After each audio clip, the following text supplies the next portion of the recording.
Chelsea only had 38% possession against Fulham in Xabi Alonso's last game, but that was the plan. Rotations between positions were the reason we won the game. And in this video, we're breaking down exactly how Alonso's 3-4-2-1 system bypassed Fulham's midfield entirely. Xabi called our front three strikers, and are Rodgers, João Pedro and Palmer the best front three in the league? It's hard to argue against it. And then Rob Sanchez, what do we do with this guy? But first, we're going through the lineup. As you can see, Chelsea started with an in-possession shape of a 3-4-2-1. And the whole point of this system was less of the players' roles. Obviously, it was Sanchez in goal, three centre-backs of Achampong, Lacroix in the centre and Colwell on the left. And we're going to speak about player performances throughout the video. A midfield dual pivot of Reece James and Romeo Lavia. Gusto holding one wing-back position, Hato holding the other. Rodgers in the left half space, Palmer in the right half space, and João Pedro up front. Pretty predictable. We thought that Caicedo might start, Palestra potentially, both out with injuries, but they'll slot in easily. Gusto can come out for Palestra. Lavia, Reece James, one of those come out for Caicedo. But the emphasis on last night's game, like I said, 38% possession, but we didn't need it. It's a completely new change from what we saw under Enzo Maresca. Under Enzo Maresca, it's a similar shape and build-up with three at the back and the two in midfield with two narrow 10s and a striker. But there'll be so much passing between the back three. Maybe it would drop into Caicedo or Andre Santos and go straight back. And I don't even know what tactics we were trying to use under Liam Brasilia. But under Maresca, it's a lot of passing, and he's doing the same at Man City. Possession for possession's sake. Obviously, you can't concede if you have possession of the ball, but it's really not doing anything for the crowd, not doing anything for the viewer, the fans, the players. Surely it's just frustrating to pass the ball again and again. But under Xabi Alonso, the point was effective possession. We're not going to pass it around for the sake of it. And we actually sat off and let Fulham pass it around for the sake of it. Xabi Alonso knew very well that he was going to bring his Spanish possession football to the Premier League with Fulham. And he must have told the team, yeah, let the centre-backs split wide, have the ball. We'll press high, and we're going to go on to the pressing shapes later. And like I said, it was a similar shape to what we've seen in possession, but there was so much rotation, and we're going to get onto this, but Josh Achampong was often hugging the touchline on the right, which meant Gusto could come narrow, Palmer would drop. Palmer was getting on the ball so often, which is just what you want from your best player, and who can receive it on the half turn like he does. Reece James would drop into the back three and ping balls to the other side or make line breaking passes. Lavia would do the same. Colwell could go wide. Hato could come central. João Pedro could drop in. Rodgers could go running in behind. It was just so much rotation, and the biggest example of this, I'll be able to show you the stills later, but I think Lavia came narrow. Gusto was here. Reece and Palmer dropped in, while Lacroix was making the run in the right half space. Palmer was able to drop in because the defender followed Lacroix. He's able to use his quality. Lacroix was here. Rodgers on the edge of the box. Pedro was in there. I think Hato was in there. Lacroix nicely moves the ball onto his right foot, finds Rodgers, bang, goal. That was our second goal. Just rotations. Like, rather than having Lacroix as a centre-back, there's a centre-back role, but multiple players can play that role. Like Lavia, he's not a centre-back, but he was able to drop in. Same with Reece James. It's just rotations and understanding the game.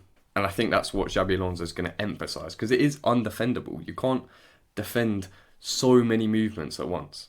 And then, like I said, out of possession, we were happy to drop in. It was a clear 3 or a 5 even, and then you had a clear bank of 4 in front, and Palmer and Rodgers being a bit wider, and then João Pedro was leading the press. That was the deep block we had, and the mid block when it all shifted up the pitch as well.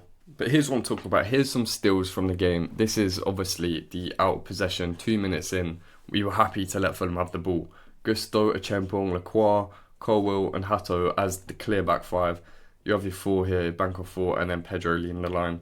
This is different to what we've seen under Maresca or Rosinia, where they want to win the ball back, have the ball so that the opposition can't score. But I'm totally fine with the opposition having the ball on the halfway line.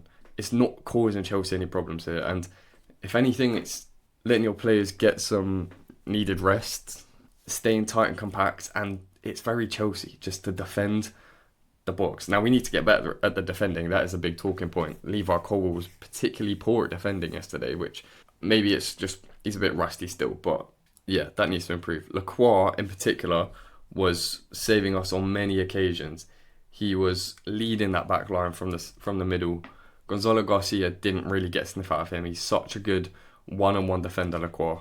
But it will be interesting to see when we come up against someone like Erling Haaland up front, or even an Isak. They're great strikers, but he was so physical, commanding, and a leader, which Xabi Alonso mentioned afterwards. Also, out of possession here's the high press. It's very clear that it's man-to-man. You have Colwill really high on, I think that's Josh King. Morgan Rogers forced Bassi to go back, and then you can see João Pedro already miles ahead of Quinker, I think that is. So he pressed high. Leno didn't have much time, and then you can see Palmer as well already on it. Reece James is close to Iwobi, so he can't turn in and receive the ball. I think Quinker got the ball over here and cleared his lines, and Chelsea won the ball back from the high press. The high press looked really nice, and this front three, Rogers, Palmer, and João Pedro, they're not slow. They're physical players as well. They'll get stuck in, and they are athletes. They'll keep running. They'll press high, not for the entire game, but it worked quite effectively. Something quickly that I noticed very early on, we were using quite creative set pieces. Palmer went short to Rogers out here from the corner, who put a really straight ball in to Reece James. He was on the edge of the box, did get a good connection. It did get blocked in the end, that shot. But we know how good Reece James's ball striking is, and I'm very confident this will work in the season, where he just leathers it into the top left. Just watch out for that. That is the Austin McPhee effect. I'm sure I do hate how the cameras are going on him all the time. It is a bit forced, but he seems to be doing his job well, and we did nearly score from a couple of set pieces. But here's the most important part of the game, how we won. Building up from the back. Obviously, it is a clear three here. Lacroix in the centre. You have Lavia in this position. Like I said, it's rotations. On paper, it was Colwill as the left centre-back. He's not even here. I think he's wide, hugging the touchline out here. Joshua Chempong is here on the ball. Reece James in the midfield, and then Palmer dropping into the space that's been created by Gusto hugging that touchline. We didn't need to have loads of midfield possession like Manchester City do, or Arsenal with someone like Zubimendi just getting on the ball, turning, having nice passes in midfield. We were trying to play just straight through the midfield, and that's how we won the game. This is the best example. Again, Lacroix's in the centre, Colwill's back in the left centre-back position in build-up. Reece James is the right centre-back here. And I don't really want to call it a right centre-back because it's just putting an unnecessary label on it. It's just the role. It's more the position on the pitch. Having someone deep and right in a three, that's where Reece James is doing right now. Later on in the game, it's a Chempong. And then you can see the midfield pivot, the two pivots. Cole Palmer's dropped in here, asking for the ball. Wide right is Joshua Chempong. Gusto's here in the right attacking half space. So many rotations going on. Rogers is in the space here, and it's just playing to the strength of these incredible footballers. Some of them with such high tactical IQs, like Palmer dropping in there, Reece James dropping in there. And I think Xabi Alonso must love the technique that Reece James possesses. Is similar to what Xabi Alonso could do in his day, pinging them. You can see here, Reece James got the ball here. The next still, he is able to switch it out to Jurel Hato, who's hugging the touchline over here. And you can see the ball in the sky here. You get an overload on this side. You can see there's 6 players in this small triangle, but then there's 7 Fulham players. And then out here, okay, Hato is a bit outnumbered with Oscar Bob and Castagna coming at him, but if he can put an early ball into the box, I'm sure he can cross it, or if Pep Chevrolet can do it. I've seen some highlights of him putting in some nice early crosses. João Pedro's got a nice little gap in here to score. Or Rogers can make a little run in here. The thing is, he's got so much time, and again, it's just playing to the quality of the players. If you give a player like Jurel Hato that much time, he will be able to pick a pass or put a cross in, or whoever. Because the whole point is that it's rotations. It's not Hato going to be there all the time. Levi Colwill, if he was in that position, he can put a good ball in the box or play a nice pass. If it was Rogers who would come wide to hug the touchline, he could drive at the defence and maybe get a shot away or play a nice little disguised through ball. And then here is the most telling part of the game. Again, you can see the rotations in possession. Lavia's now the deepest over here. Colwill is out here. I believe Reece James must have been, you can see a little shadow there. I think that's Reece James in there. Because Lacroix is actually here. He's just made a little run forward. No one knows what to do because Gusto's got the ball here. Joshua Chempong's holding the width over here. Hato's just occupying, I think that's Iwobi there. 2 centre-backs from João Pedro. And you can see the danger already. There's Chempong's got the defender here. This guy's not doing anything. This guy's not doing anything. And you can see the space in behind over here. So Lacroix is in this gap. He can see the space. Palmer drops into where Lacroix just was. And again, it's just using football IQ. Go into the next one. Palmer is able to have a lovely turn. And you do need the quality to be able to let it run across you, control it across your body. But he's able to play Lacroix. And even though he is a centre-back by trade, you can see how dangerous of an opportunity this is. He does a nice little jinky-majink, plays it across. And then what's interesting is the players that are in the box at this point. You have your striker, where you need him, right in the 6-yard box. You have Hato, really high, and the back post for any rebounds. Cole Palmer just here, where he loves to be, just in a little space. Lacroix could have picked out any of these players. He could have played it to Palmer to have a pop shot from there. Could have drilled it across to João Pedro. He could have gone long to Hato. But he plays a nice ball straight into Rodgers' path, who is arriving late and is able to bang it in the back of the net. It's a great goal. And then the last still I have is, again, later on in the game, we're 3-2 up. We know that's how the game ended. Changes hadn't been made yet, I don't believe. Players are getting tired, players are cramping up. But rather than trying to get possession for possession's sake, we're happy to sit back and just defend our lead. Which again is proper Chelsea. It's what we've seen over the years. It's a clear bank of 5, really solid, structured, not many gaps in between. And then your clear 4, and then João Pedro leading the line from the press. I think he did play all 90 minutes. And then the options that came on, we had Kenda come on for Rodgers, we had Esteval come on for Palmer. Enzo Fernandez, although it does look like he may be leaving finally, came on in the midfield pivot. We saw Cheverria come on the left, Neto come on the right. There's so many options, and they're such talented players. Like Esteval and Kenda, they can play in anywhere across the front line. Same with Neto as well. That just benefits the team for the rotations, because Neto could come central. He could pop into where the striker is. João Pedro could drop a bit deeper. It's not structured FIFA positions under Xabi Alonso. It's going to be rotations, opening gaps, and having effective attacks. We do need to work on the defence, and the elephant in the room really, Rob Sanchez was at fault for both of the goals, I think. Colwill wasn't particularly good defending. Hato didn't do too much going forward. Same with Gusto, but against maybe a lesser team or even a stronger team, having a Neto on the wide right or Cheverria really hugging the touchline, having that option out wide, that would just be another threat to get closer to the goal. And then just looking at some stats from the game, you can see that was the shape that obviously on paper it is. And then we haven't spoken about Fulham. They had their centre-backs very wide. One full-back would go really high and wide. Sander Berger would really drop between defenders, and Iwobi would try and pick it up, but we were letting them have the possession when it's not dangerous. They did have a few opportunities, and on another day, Fulham could have easily beaten us. But in the first half, look at that, 39% possession, almost 2 expected goals to their 0.4.